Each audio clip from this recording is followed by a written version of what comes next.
রাত তখন প্রায় 2:17। চারপাশে অস্বাভাবিক নীরবতা, বাতাস পর্যন্ত যেন থেমে গেছে।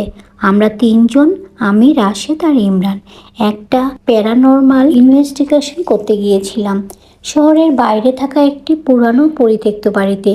এই বাড়িটা নিয়ে অনেক গল্প আছে। লোকজন বলে প্রায় 20 বছর আগে এখানে এক পরিবারের রহস্যময় মৃত্যু হয়েছিল।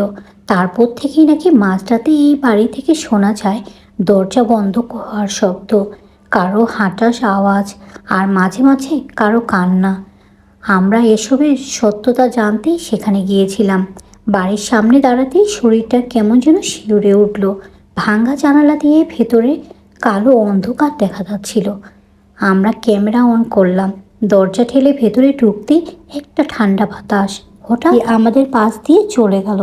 ইমরান বলল, তোমরা কি ঠান্ডাটা অনুভব করলে? আমি বললাম, হ্যাঁ, কিন্তু সব জানালা তো বন্ধ। আমাদের হাতে একটা ইএমএফ মিটার ছিল। সাধারণত এটা ইলেকট্রোম্যাগনেটিক ফিল্ড থাকলে সিগন্যাল দেয়, কিন্তু আশ্চর্যজনকভাবে ঘরের মাঝখানে দাঁড়াতেই মিটারটা হঠাৎ পিপ পিপ করে উঠল। আমরা একে অপরের দিকে তাকালাম। ঠিক তখনই ওপরতলা থেকে ভেসে এলো একটা শব্দ, ধাপ ধাপ ধাপ, কারো যেন হাঁটার শব্দ।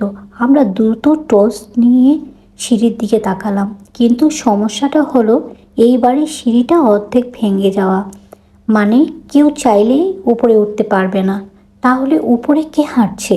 রাশি ধীরে ধীরে বলল, হয়তো কোনো পশু।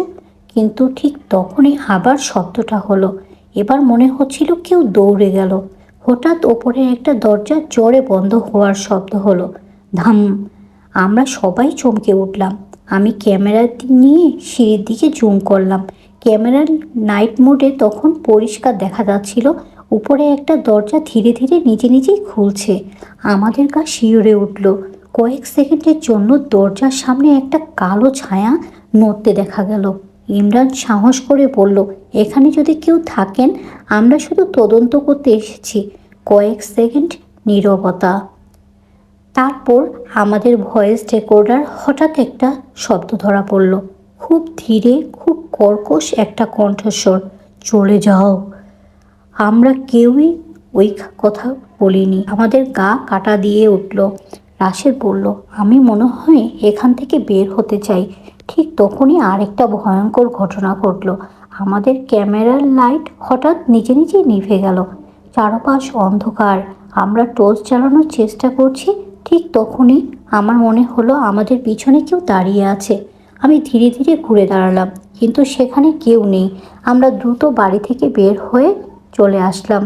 বাইরে এসে একটু স্বস্তি পেলাম, কিন্তু আসল ভয় তখনই বাকি ছিল। পরের দিন যখন আমরা ভিডিও ফুটেজ দেখছিলাম, শেষ কয়েক সেকেন্ডে ক্যামেরা স্পষ্ট দেখা যাচ্ছিল আমরা তিনজন দরজার দিকে দৌড়াচ্ছি, আর ঠিক আমাদের পেছনে একটা লম্বা কালো ছায়া ধীরে ধীরে আমাদের অনুসরণ করছে। সবচেয়ে ভয়ঙ্কর বিষয় হলো, আমরা যখন দৌড়াচ্ছিলাম সেই ছায়াটা আমাদের থেকে মাত্র কয়েক ফুট দূরে ছিল, কিন্তু তখন আমরা কেউই সেটা দেখতে পাইনি। আজও আমরা জানি না সেই রাতে আমরা কি সত্যিই কারো অশরীর উপস্থিত পেয়েছিলাম, নাকি এমন কিছু সামনে দাঁড়িয়ে গিয়েছিলাম যাকে মানুষ কখনো বোঝার জন্য তৈরি হয়নি। আপনি হলে কি সেই বাড়িতে আবার ফিরে যেতেন? ওই বাড়িতে এখনও কেউ ঠিকভাবে যেতে সাহস পায় না, কারণ রাত হলে ওই বাড়িতে এমন ভয়ঙ্কর আওয়াজ, ভয়ঙ্কর ধরনের একটা ফিল হয়, যেটা শোনার পরেই আমরা আর ভিতরে যাওয়ার সাহস পাই না। তো ভিতরে কী আছে সেটা আসলে আমাদের তদন্ত করার বিষয় ছিল, কিন্তু আমরা এত ভয় পেয়েছি ভিতরে যাওয়ার কোনো রকম সাহস পাইনি। পরে আমরা একদিন দিনের বেলা যাওয়ার জন্য প্ল্যান করলাম। দিনের বেলা যখন আমরা গেলাম, সেম তাই হলো। আমরা যখন ভিতরে ঢুকতে যাব সেই সময় এমন বাতাস আমাদের শরীরের মধ্যে লাগলো, আমরা তখনই ওইখান থেকে ঘুরে চলে আসি।